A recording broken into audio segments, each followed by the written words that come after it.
Você provavelmente está familiarizado com a imagem mais conhecida de Jesus. Um homem branco, barbudo, de longos cabelos castanhos claros e olhos azuis. Mas apesar de essa ser uma figura conhecida para cerca de 2 bilhões de cristãos ao redor do mundo, ela tem pouco a ver com a realidade e muito a ver com séculos e séculos de eurocentrismo. Bem-vindos ao Racionalmente, e neste vídeo eu vou te contar o que os historiadores dizem sobre a real aparência de Jesus. Eu já adianto aqui que eles afirmam que o Jesus histórico, muito provavelmente, era moreno, baixinho e mantinha cabelos aparados, como outros judeus de sua época. Mas é bem difícil chegar a uma real aparência de Jesus Cristo. Essa dificuldade vem da própria Bíblia cristã. Isso porque o conjunto de livros sagrados que narram a vida de Jesus não faz qualquer menção que indique como era a sua aparência. A historiadora neozelandesa Joan E. Taylor, autora do livro Como Era a Aparência de Jesus, diz que, nos evangelhos, ele não é descrito fisicamente, nem se era alto ou baixo, bem apessoado ou forte. A única coisa que se diz é sua idade aproximada, cerca de 30 anos. Já o historiador André Leonardo Chevitarese, que é professor da UFRJ e autor do livro Jesus Histórico, uma brevíssima introdução, falou o seguinte: essa ausência de dados é muito significativa. Parece indicar que os primeiros seguidores de Jesus não se preocupavam com tal informação, que para eles era mais importante registrar as ideias do que dizer como ele era fisicamente.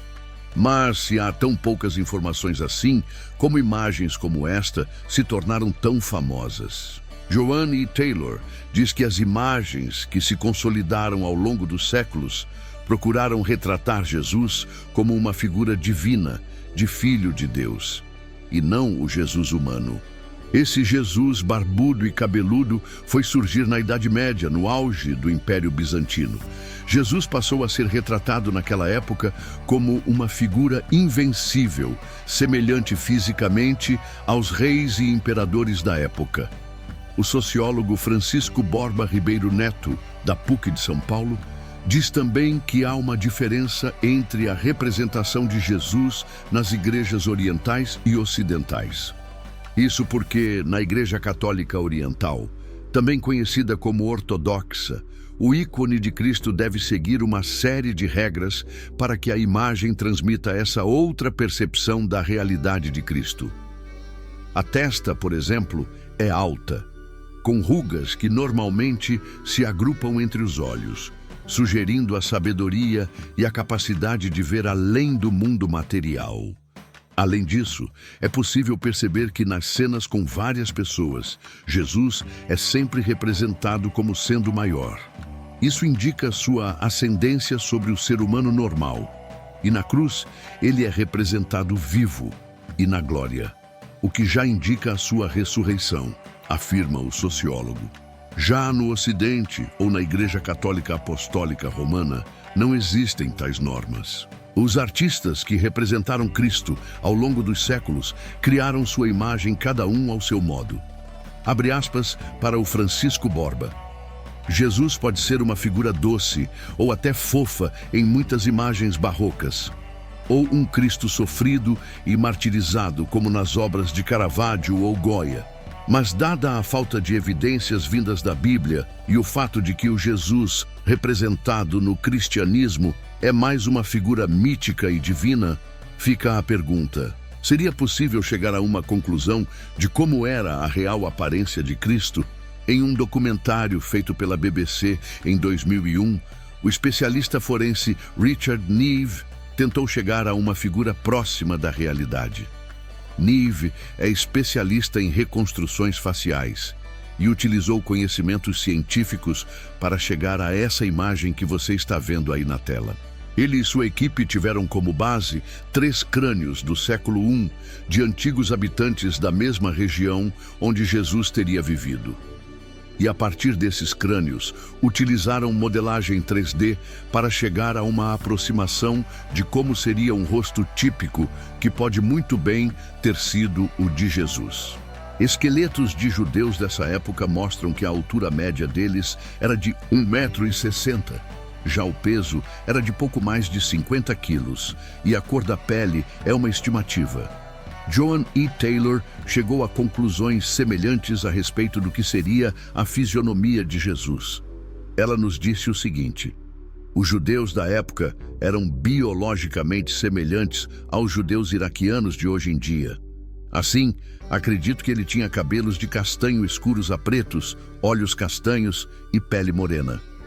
Um homem típico do Oriente Médio. O teólogo Pedro Lima Vasconcelos, da Universidade Federal de Alagoas e autor de O Código da Vinci e o Cristianismo dos Primeiros Séculos, diz que há um caminho para se tentar chegar à imagem de Jesus. Segundo ele, o ideal seria olhar para algum beduíno daquelas terras desérticas, andarilho nômade daquelas terras castigadas pelo sol inclemente. Com essas informações em mente, a gente aqui também tentou chegar a uma figura aproximada do que seria a real aparência de Jesus. E criou para a gente essa imagem científica de Jesus Cristo que você vê agora. Cícero diz: certamente ele era moreno, considerando a tez de pessoas daquela região e principalmente analisando a fisionomia de homens do deserto, gente que vive sob o sol intenso. Além da cor da pele e do rosto, uma outra questão importante é a do cabelo e barba de Jesus. Será que ele realmente tinha cabelos longos, como nas imagens mais famosas?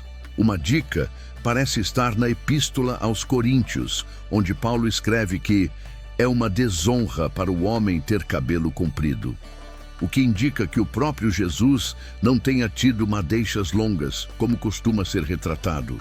A historiadora Joan E. Taylor diz que, para o mundo romano, a aparência aceitável para um homem eram barbas feitas e cabelos curtos.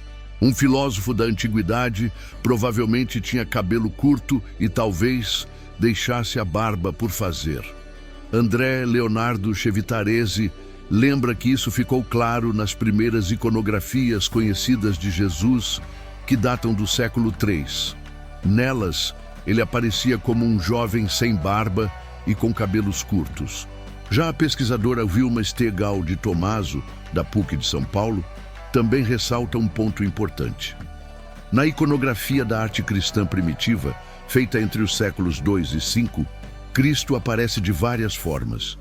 Ela diz que ele poderia ter o rosto barbado, como um filósofo ou mestre, ser imberbe com o rosto apolíneo, com o pálio ou a túnica, com o semblante do Deus Sol ou de humilde pastor. Bom, a gente já viu aqui como as representações míticas e históricas de Jesus Cristo são bem diferentes. Mas vale ressaltar, como afirma o sociólogo Francisco Borba Ribeiro Neto, que essa questão de uma representação fiel ao personagem histórico de Jesus é um problema do nosso tempo. Ele afirma que não é necessariamente um problema termos uma representação de Cristo com olhos azuis. O problema é, nas palavras dele, termos fiéis negros ou mulatos, com feições caboclas, imaginando que a divindade deve se apresentar com feições europeias, porque essas representam aqueles que estão por cima na escala social. Segundo o historiador André Leonardo Chevitarese, a distância entre os Jesus europeu e os novos fiéis de países distantes foi reduzida pela produção de um Jesus étnico, ou seja, uma representação de Cristo mais aproximada com os traços de cada cultura. O especialista cita que retratos de Jesus em Macau, antiga colônia portuguesa na China, mostram um Cristo de olhos puxados, com a forma de se vestir própria de um chinês. Já na Etiópia, há registros de um Jesus com feições negras. No Brasil, esse Jesus europeu também convive hoje com imagens de um Cristo mais próximo dos fiéis. Um exemplo são as obras de Cláudio Pastro, considerado o artista sacro mais importante do país desde Aleijadinho. Pastro é responsável por painéis, vitrais e pinturas do interior do Santuário Nacional de Aparecida. E sempre pintou Cristo com rostos populares brasileiros. Bom, com isso eu fico por aqui. Gostou desse vídeo? Então não esquece de deixar sua curtida e também de seguir a gente por aqui. Continue nos acompanhando. Um abraço e até a próxima.